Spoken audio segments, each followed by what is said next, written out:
Hello, my gravy babies. Yesterday, there was an internet thing, so my internet crashed out in the middle of me actually doing this little exchange between us. So I am going to be tacking on an additional ending of it because I only got about halfway through. I bumped this back a bit, so I only got about halfway through this video. So I'm going to be tacking on the rest of my reaction right now, but I'll edit it together a bit. So it'll be a bit weird. This will go at the beginning of the video, and then it'll be like a hard cut sometime in the middle of the video, or maybe at the end of the video, depending on how much I react right now, and then to the end. I don't really remember what I said in the beginning half of this, but whatever, we'll figure it out at some point. Maybe I'll repeat myself, maybe I won't, but this is just to, you know, this is the thing that I'm going to tack on at the beginning, and it's rambling, so I'm going to end it right now. So I'll see you once I start reacting to this. Hello, ladies and gentlemen, welcome back to my reaction channel. My name is Teddy90, and today we are going to be reacting and commentating on the Agricultural Revolution Crash Course World History 1. I figured it's... let's get that down a bit. I figured it would be a bit more interesting to just actually have like a thing that we go through every once in a while. And I like Crash Course, and it's been years since I watched this, since this came out in 2012. And I like history. I think I'm going to do this for most of the ones I find interesting. So I'll do one on psychology. I might do one on philosophy and things like that. Or like, go through the Crash Course and just like react, learn along with it. Because that's kind of what I want this channel to be. I want it to be more of all of us learning, rather than just me being like, oh, yo, dog, that's so cool of what happened on the thing. Like, that's not me. It's never been who I am. So maybe it's a misnomer to call these reactions, but that doesn't matter. If you like Crash Course, if you like John Green and the Green Brothers? Yeah. Not the Fine Brothers. Those guys were like the other people. Don't forget to be awesome, guys. How am I the people who made VidCon? John Green and his... How am I forgetting his brother's name? I listen to their podcast sometimes. Anyway, that doesn't matter. If you like their stuff, go subscribe to them. Go like their videos and all that other good stuff. Like, it's the guy who has SciShow. How am I forgetting his name? I'm completely blanking on his name. SciShow. What's his damn name? SciShow. What's his damn name? Hank Green. That's the one. Hank Green. John Hank Green. Yeah. You can tell this was made many years ago. Many moons ago into 2012. I know they have a modern one going on right now. But I figured, like, let's start at the beginning and then, like, watch things as they go along and just react to it and things like that. So that's what we're going to be doing. Give these guys a sub and a like before we jump into it. I deserve nothing. They deserve everything, obviously.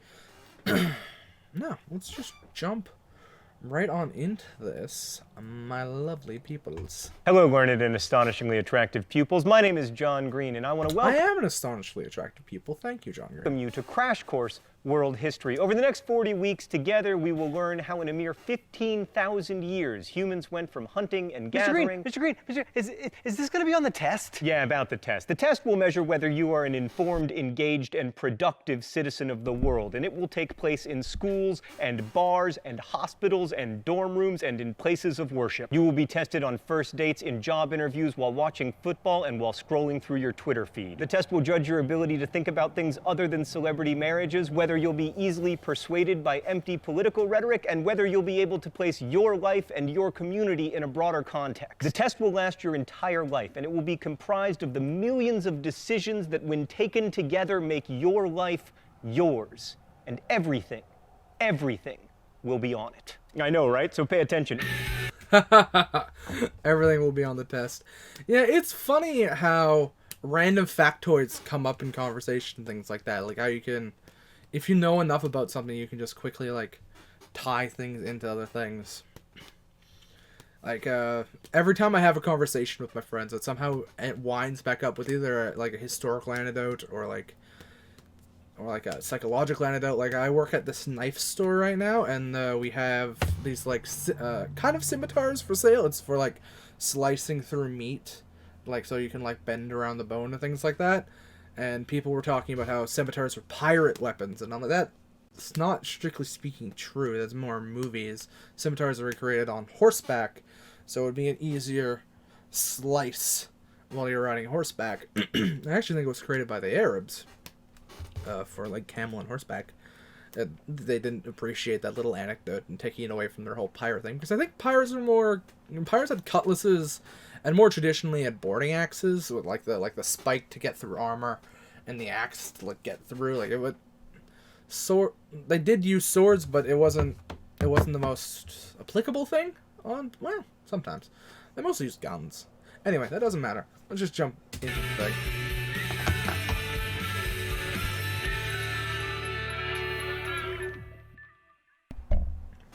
In a mere 15,000 years, humans went from hunting and gathering to creating such improbabilities as the airplane, the internet, and the 99-cent double cheeseburger. It's an extraordinary journey.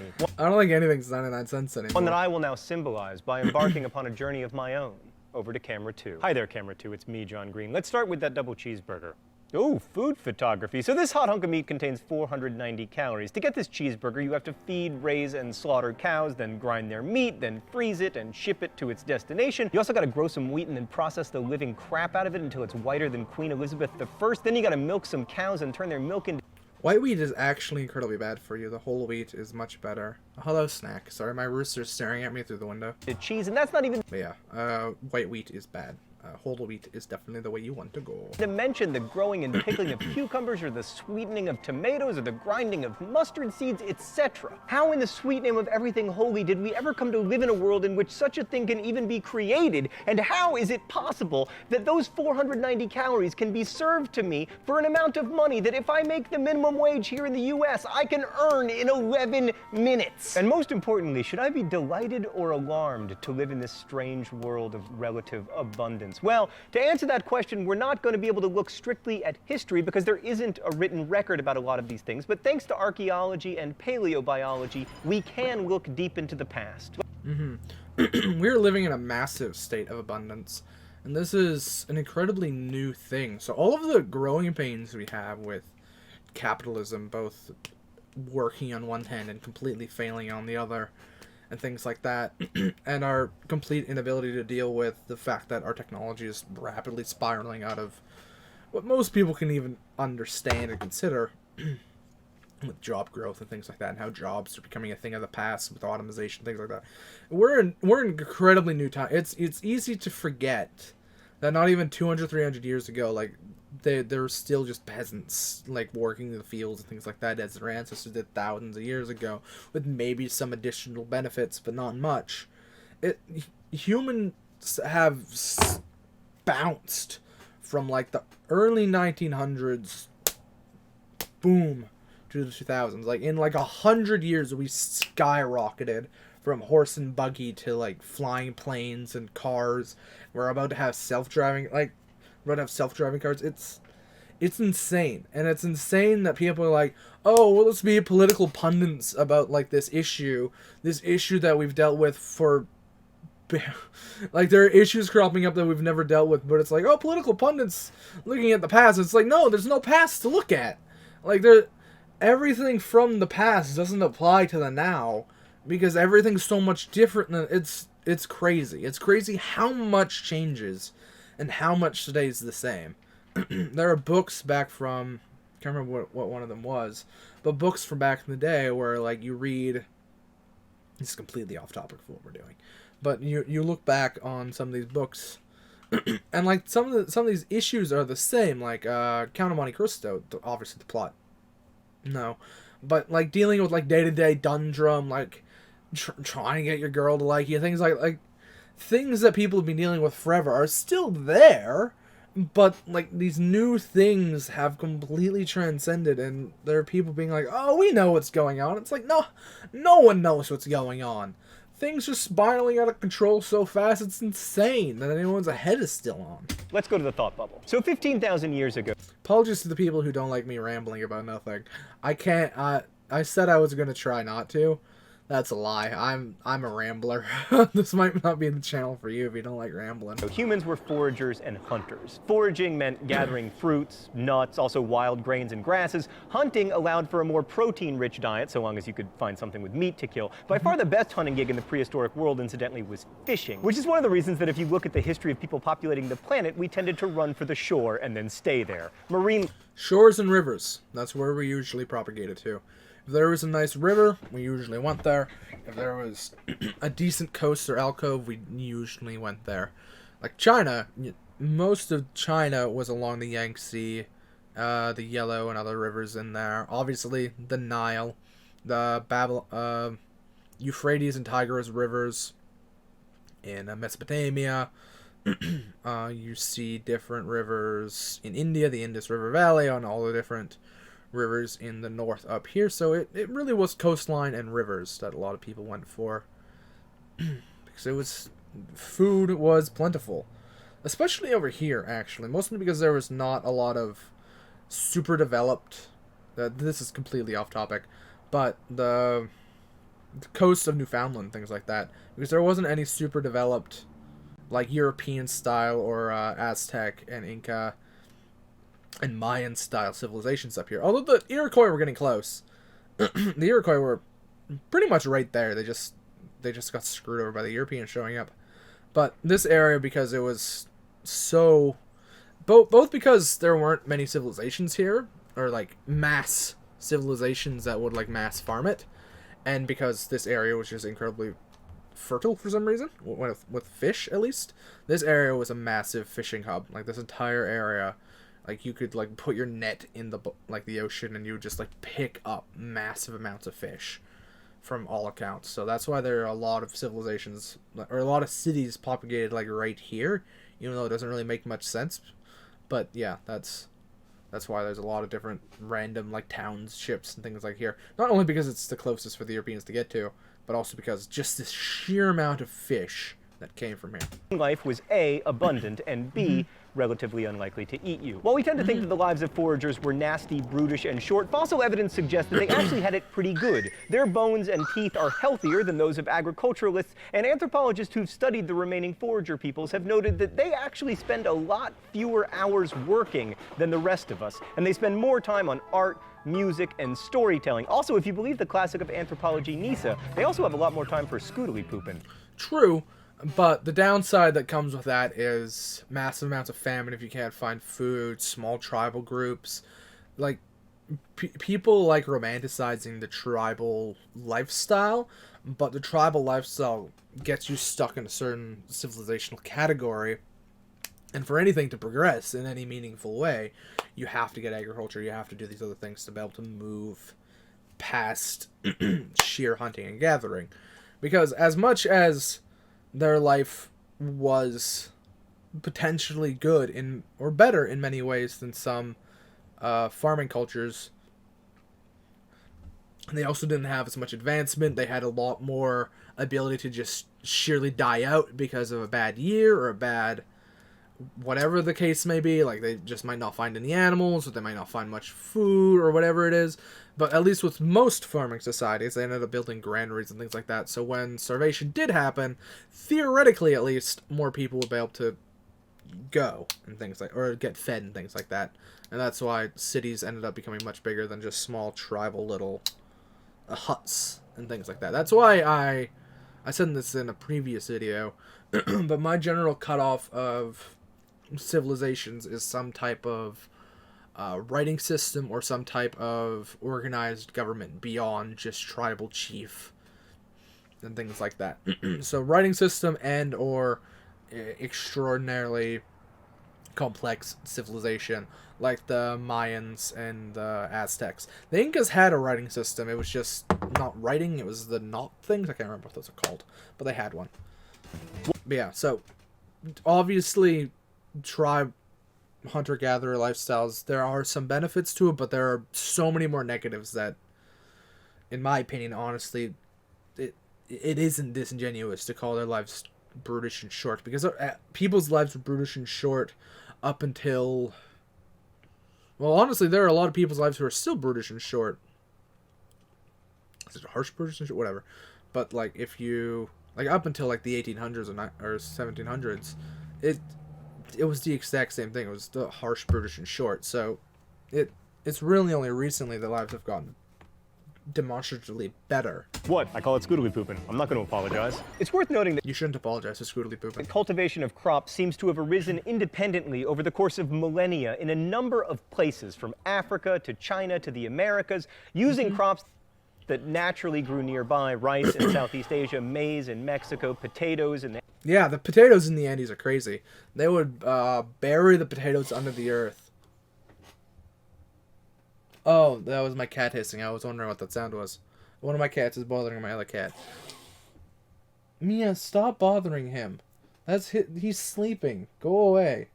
Sorry, my cats are being idiots. But yeah, potatoes, they would bury them underneath the earth, and to preserve them and things like that, and then they would get them back out and they'd be able to eat them and they'd be perfectly fine. Or they did something else to them, but they buried them underneath the earth. It was really interesting how they actually had like preservation of food. The Incas were ridiculously advanced for where they were. It's just the Incas, or at least maybe not the Incas themselves, because they were probably a bit more like the Romans of that area if they would have survived for any length of time. But if they would have had like horses and pigs, like actual domesticated animals, they'd have been fine. They'd have been able to, and not died because of the lack of disease because of Afro-Eurasia and the detachment of the Americas. If they would have had that, if their if where they were wasn't so isolated, they would have been able to easily beat off the Europeans. Because even if the Europeans came over with the small amount of guns they had, like, the Incans would have been fine. It was just the disease. The Incans were incredibly advanced. The Andes, wheat in the Fertile Crescent, yams in West Africa. People around the world began to abandon their foraging for agriculture. And since so many communities made this choice independently, it must have been a good choice. The Iroquois were getting there too. The Iroquois had an amazing system of government. Then they were like trying to be super peaceful and things like that. They were like almost vaguely democratic. Like the Iroquois were insane with how developed they were getting. It would have been awesome to see where their culture would have ended up. Obviously, the Iroquois would have fallen, and there would have been like successor states, because that's what happens with everything.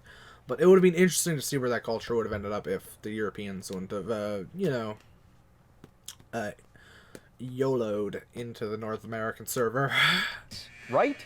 Even though it meant less music and scootily pooping. Thanks, Thought Bubble. All right, to answer that question, let's take a look at the advantages and disadvantages of agriculture. Advantage: controllable food supply. You might have droughts or floods, but if you're growing the crops and breeding them to be hardier, you have a better chance of not starving. Disadvantage: in order to keep feeding people as the population grows, you have to radically change the environment of the planet. Advantage: especially if you grow grain, you can create a food surplus, which makes cities possible, and also the specialization of labor. Like in the days before agriculture, everybody's job was foraging, and it took about 1,000 calories of work to create 1,000 calories of food. And it was impossible to create large population centers. But if you have a surplus, agriculture can support people not directly involved in the production of food. Like, for instance, tradespeople who can devote their lives to better farming equipment, which in turn makes it easier to produce more food more efficiently, which in time makes it possible for a corporation to turn a profit on this 99-cent double cheese. Agriculture is the most important invention humans have ever created. Agriculture, I'd put it, agriculture, writing, and then everything else. Agriculture was what really made human civilization do anything. Like, there would be no human civilization if we wouldn't figure out how to actually domesticate and breed different vegetables and fruits and things like that and animals to be able to get food and controllable food. We wouldn't be able to get anywhere without that. It's crazy to think about. And it's again, I'm an alternate historian at heart, so it always disappoints me that, like, oh, the Incas fell because, like, the Europeans showed up, or the Iroquois fell because the Europeans showed up. It's like, yeah, it's so sad that they did, because their culture was interesting. Burger. But history is a real bitch. And reality doesn't care about people or their feelings and what they like, so it just takes all the nice things away. Delicious, by the way. Although, without that, there would have been a whole other butterflies if the Europeans wouldn't have showed up in the Americas. I wouldn't be here right now. Weird to think about. It's actually terrible, and it's very cold. And I wish that I had not eaten it. I mean, can we just compare what I was promised to what I was delivered? Yeah, thank you. Yeah, this is not that. Some would say that large and complex agricultural communities that can support cities and eventually inexpensive meat sandwiches are not necessarily beneficial to the planet or even to its human inhabitants. Although that's a bit of a tough argument to make coming to you as I am in a series of ones and zeros. Exactly. As much as I'm politically active in a certain direction, I'm very leftist. I do agree with that. Like there's this small movement within certain people that want to be like, oh, like all of this is so bad. Like, look at how bad we're living. It's like, no, we're literally living in the best time possible. It's just insane, the amount of stuff we have and how little knowledge we actually know how to deal with it. Advantage, agriculture can be practiced all over the world, although in some cases it takes extensive manipulation of the environment, like, irrigation, controlled flooding, terracing, that kind of thing. Disadvantage, farming. Not to mention, terracing he brought up the good point, terracing. In the Incan civilization, they had, like, terraced farms up mountains, and it's insane. The Incan civilization was insane. If they wouldn't have had that, like, one negative debuff of, oh, hey, you're just so detached that you're not part of the Afro-Eurasian died plague sphere, and now that we're here, you're just all gonna... It's insane. They would have been fine if not for that. Ugh. Is hard. So hard, in fact, that one is tempted to claim ownership over other humans and then have them till the land on your behalf, which is the kind of non-ideal social order that tends to be associated with agricultural communities. So why did agriculture happen? That's not strictly speaking true. The Mongols would take people as vaguely slaves, or like Mongolic tribes would take people as slaves. Different nomadic herder tribes would take people as slaves, or just sheer kill people. Slavery's been around forever. So this whole other humans and then have them till... Yeah, you see this, and it's definitely a North American thing that always goes back to American slavery. Always goes back to how North Americans treated the blacks. But if you look throughout human history, the Romans had slaves, the Babylonians had slaves, the Incans had slaves. Everyone had slaves. That's just how people were until very recently. Until very, very recently, everyone had slaves. That's just how it worked. Like the Mali Empire, built back on slaves. The Egyptian Empire, built on slaves. Slaves were everywhere, man.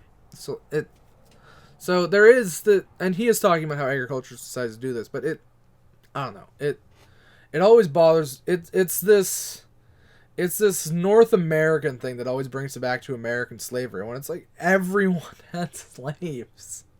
Not to diminish how bad this was. I'm not trying to diminish this at all. It was awful. Slavery is awful, awful, awful. But everyone had slaves. Everyone. From nomadic tribesmen to fucking, like, the Saharan tribes in the desert. Like, everyone had slaves. No one was free of this. The land on your behalf, which is the kind of non-ideal social order that tends to be associated with agricultural communities. So why did agriculture happen? Wait, I haven't talked about herders. Herders, man, always getting the short end of the stick. Herding is a really good and interesting alternative to foraging and agriculture. You domesticate some animals and then you take them on the road with you. The advantages of herding are obvious. First, you get to be a cowboy. Also, animals provide meat and milk, but they also help out with shelter because they can provide wool and leather. The downside is that you have to move around a lot because your herd always needs new grass, which makes it hard to build cities unless you are the Mongols. By the way, over the next 40 weeks, you will frequently hear generalizations followed by, unless you are the Mongols. But anyway... Yeah, the Mongols are a weird civilization. They don't really... Like, they do count, but they also really don't count. Like, the Mongols were brilliant for what they were. They really were. One of the main reasons herding only caught on in certain parts of the world is that there aren't that many animals that lend themselves to domestication. Like you have sheep, goats, cattle, pigs, horses, camels, donkeys, reindeer, water buffalo, yaks, all of which have something in common. They aren't native to the Americas. The only halfway useful herding animal... Happy he brought that up. There's nothing helpful in the Americas. It's ridiculous. Native to the Americas is the llama. All Native American tribes, North and South America, got boned by that. Alright, I'm the one that is getting attacked on the end. Let's just react. I don't really remember where we are But let's just jump into it. You know what happened. Camels, donkeys, reindeer, water buffalo, yaks, all of which have something in common. They aren't native to the Americas. We were here. We were I think I was going on a long rambling something or other tirade about how the Americas have no animals. I'm pretty sure I covered that. Or if I didn't, I'll ramble about it in a different video. So I'm not gonna. The only ramble halfway about it right useful herding animal native to the Americas is the llama. And the llama is completely useless. No, not that llama. 2 L's. Yeah.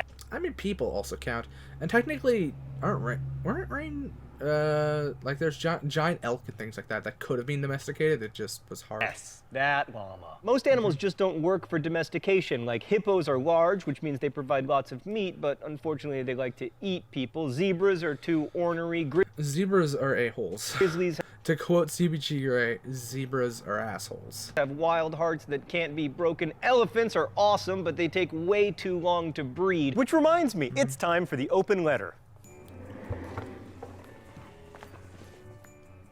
Elegant. But first, let's see what the secret compartment has for me today. Oh, Very elegant. it's another double cheeseburger. Thanks, secret compartment. Just kidding. I don't thank you for this. An open letter to elephants. Hey, elephants, you're so cute and smart and awesome. Why you gotta be pregnant for 22 months? That's crazy. And then you only have 1 kid. If you were more like cows, you might have taken us over by now. Little did you know, but the greatest evolutionary advantage? Being useful to humans. Like here is a graph of cow population, and here is a graph of elephant population. Elephants, if you just inserted yourself into human life the way cows did, you could have used your power and intelligence to form secret elephant societies conspiring against the humans. And then you could have risen up and destroyed us and made an awesome elephant world with elephant cars and elephant planes. It would have been so great, but no, you gotta be pregnant for 22 months and then have just 1 kid. It's so annoying. Best wishes, John Green. Right. True. Being useful to humans is one of the better things that animals can adapt to. Of course, there's the massive negative that comes with being useful to humans, which is you're used for food, so you get slaughtered all the time. So it's really a double-edged sword, but we are hunting elephants into extinction because we hunt everything that isn't particularly useful to us into extinction, because that's just how we humans operate, it seems. We are a very violent. We're the #1 invasive species on the planet. Right, but back to I've rambled before on invasive species, but we're the #1 invasive species. the agricultural revolution and why it occurred. Historians don't know for sure, of course, because there are no written records, but they love to make guesses. Maybe population pressure necessitated agriculture. Sorry, I wasn't paying attention. What? Right, but back to the agricultural revolution and why it occurred. Historians don't Okay. know for sure, of course, because there are no written records, but they love to make guesses. Maybe population pressure necessitated agriculture even though it was more work, or abundance gave people leisure to experiment with domestication, or planting originated as a fertility right, or, as some historians have argued, people needed to domesticate grains in order to produce more alcohol. Charles Darwin, like most... I do like that last one, that humans domesticated things because of our need for alcohol. But it was probably growing population centers, and because even nomadic tribes and things like that, you can see this with different Native American tribes, they would actually plant different grains and things like that, and we're in the process of creating their own versions of domesticated grains and fruits and things like that. So it was probably something like that. It just happened a lot sooner other places than it happened in other places. For I don't know, history's weird like that. Sometimes areas sometimes rise and fall depending on things. Like the Indus River Valley civilization was a massive civilization, but it died. Or Egypt, how it used to be super important and then it's not. Or how Mesopotamia used to be green and now it's a desert. Things change, and random areas of the world do much better than others, just 'cause, not because of any real meaningful reason. Although, again, North America, lack of any domesticatable animals, apart from, I think maybe they try to get the giant elk. And does North America have reindeer, or is that a European thing? Is reindeer North American? Reindeer. North America.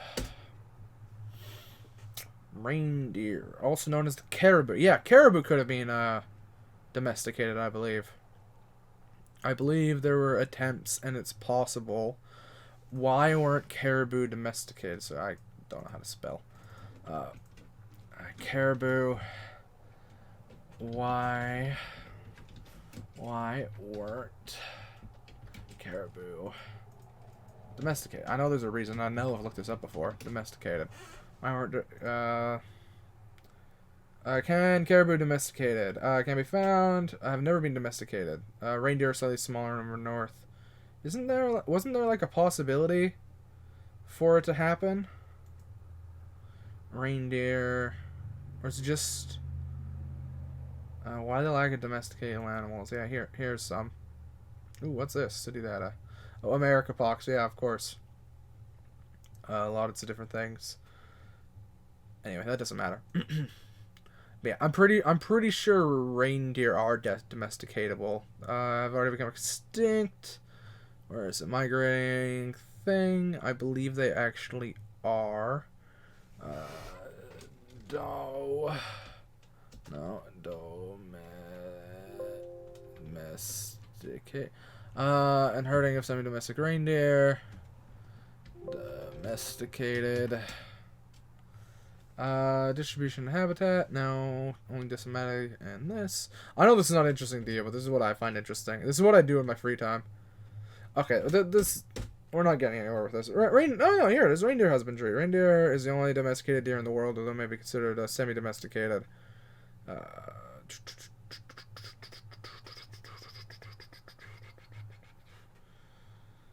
thought they were possible. Anyway, that doesn't matter.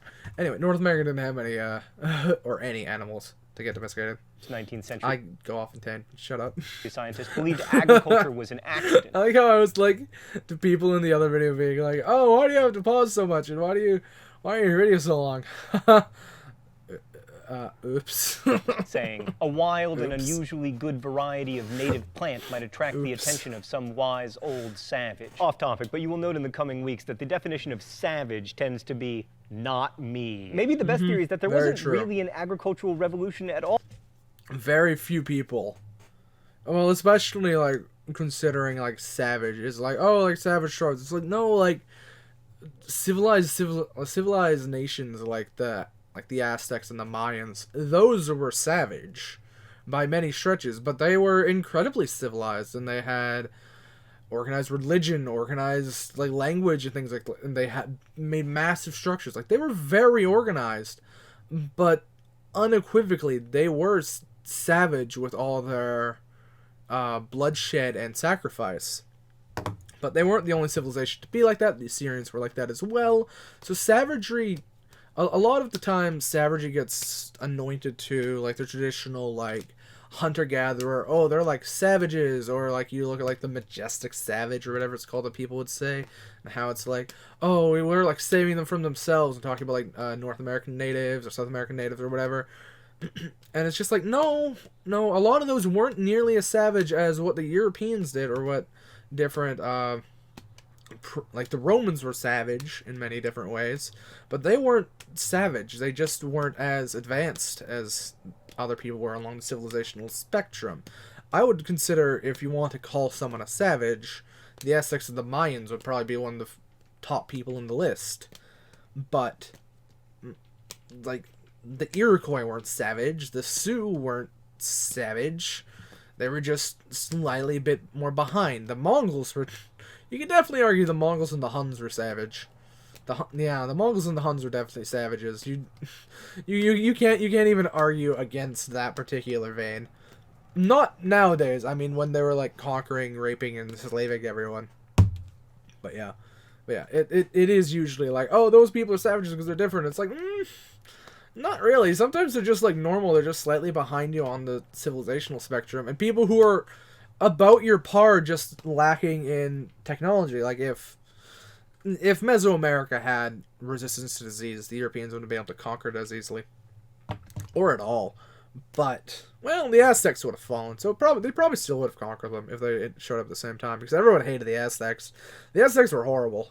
The Aztecs were actually horrible, but Yeah, it's people have it, as you said, people have a tendency to be like, you're lesser than us. And it's like, people who are around the same level. It's like Aztec and Mayan civilizations are around the same like cultural and religious like par, pretty much. They just were lacking disease resistance and complex metallurgy, and the printing press, and obviously gunpowder. But that comes with advanced metallurgy. Did they have a writing system? They had a calendar. Did the Aztecs have a writing system? Did the Aztecs have a written language? There she goes. They use systems, pictures. So they did. Yeah, they had pictures.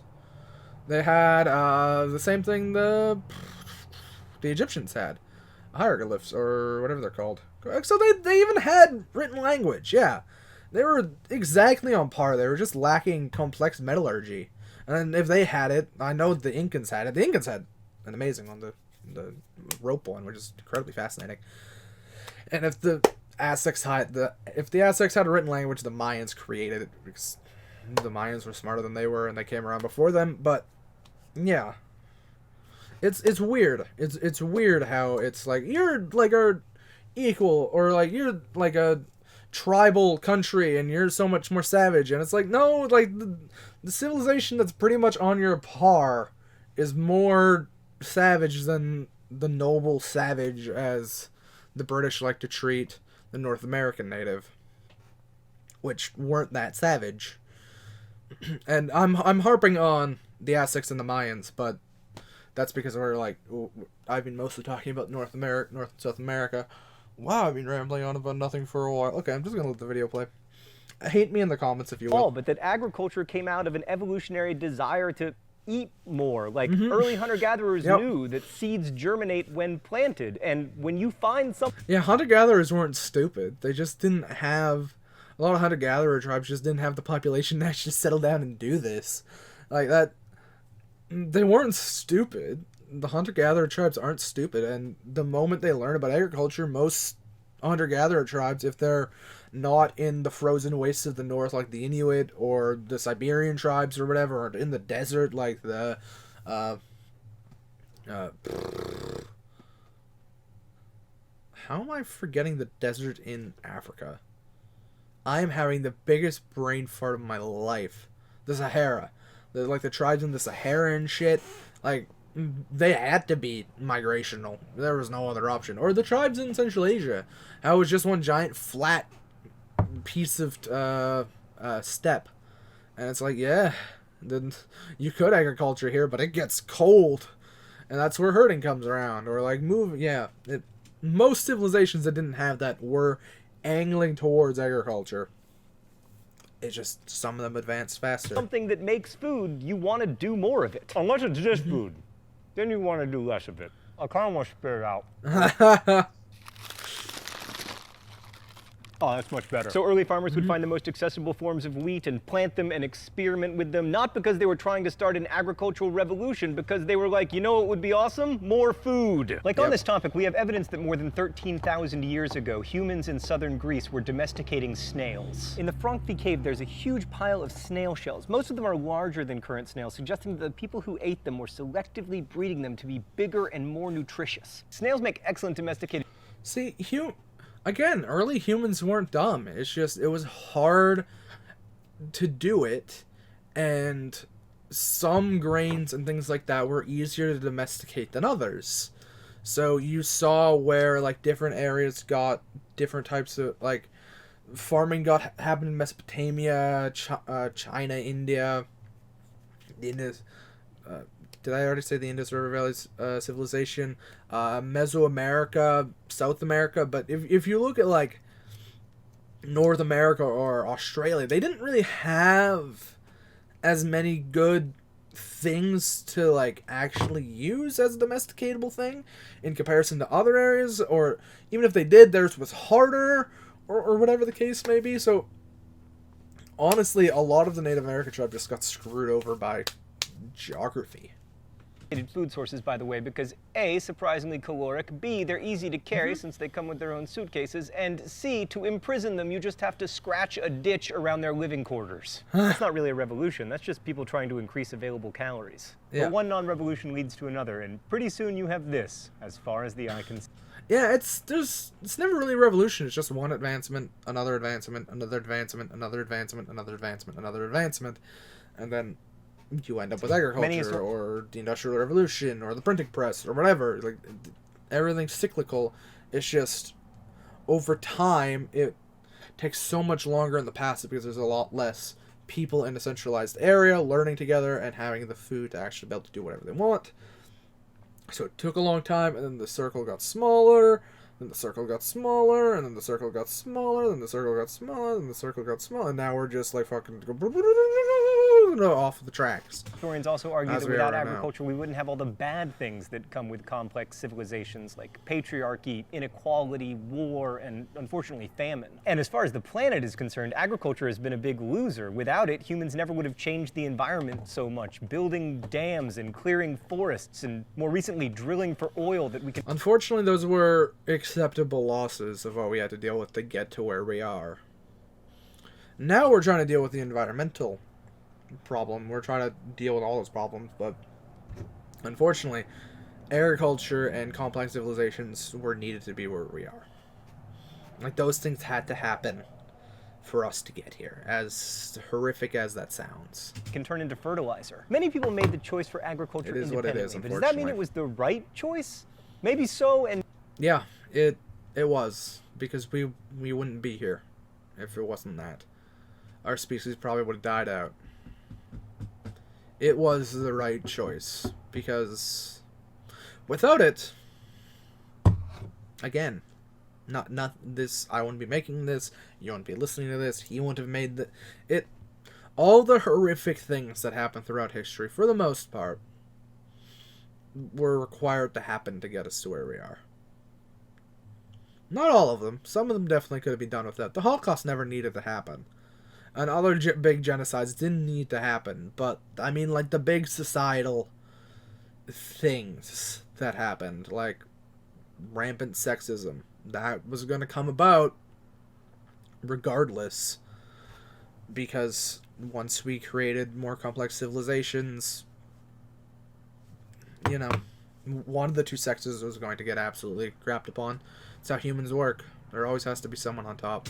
maybe It was required to get us here.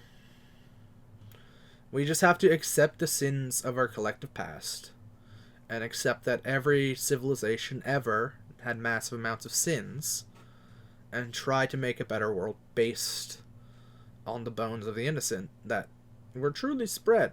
It is what it is. We have to make do with what we have. We can't forget the past. This is why I love learning about it. We can't pretend the past didn't happen or wasn't as horrific as we all say it was. Because it was probably worse.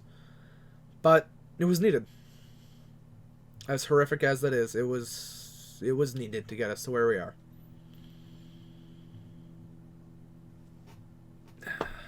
We just have to, everyone has to own up to the collective human past of horror that we unleashed upon ourselves and try to be better. We'll fail. Look at the Middle East. We'll fail. We'll definitely fail. But we have to accept what we are. We have to accept where we came from. And we have to be better.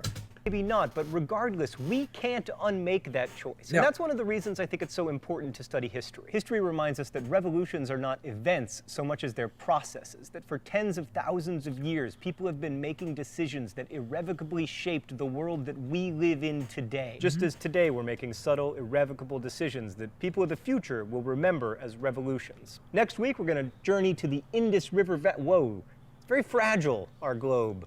Like the real globe. We're going to travel to the Indus River Valley. I'll see you then.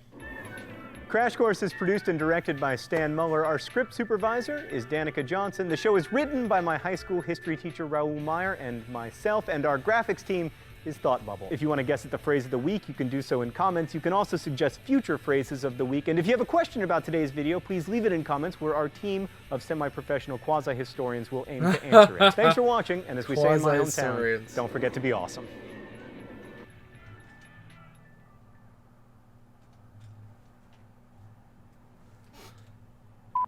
Oh, here's an ad. Okay. Well, I like letting the ads play, even though I dislike ads. That was a great video. What's your favorite smell? Fresh cakes. What the Fred? Okay. Weird. That was a great video. I loved it. I'm not going to apologize for rambling. I think this thing was almost as... This was a long video. I'll say that. It's not going to get better. It very well just might get worse. But if you liked... Well, obviously, if you liked Crash Course and you're watching this, go like the video and go subscribe to Crash Course. If you like my almost an hour-long commentary on it, I guess give me a like and give me a sub and go join my Discord and go join my Twitch. I'm sorry to everyone who wanted me to, you know, not go overboard with my commentary, but I can't help it. I'm a rambler by nature. It's who I am. If you don't like it, I'm sorry, I guess, but I can't change. It is what it is. So, apart from that, I've been me, you've been you, love, butts, and happiness, and all the other good stuff, and I'll see you in the next one. I'm probably gonna upload this tomorrow from today.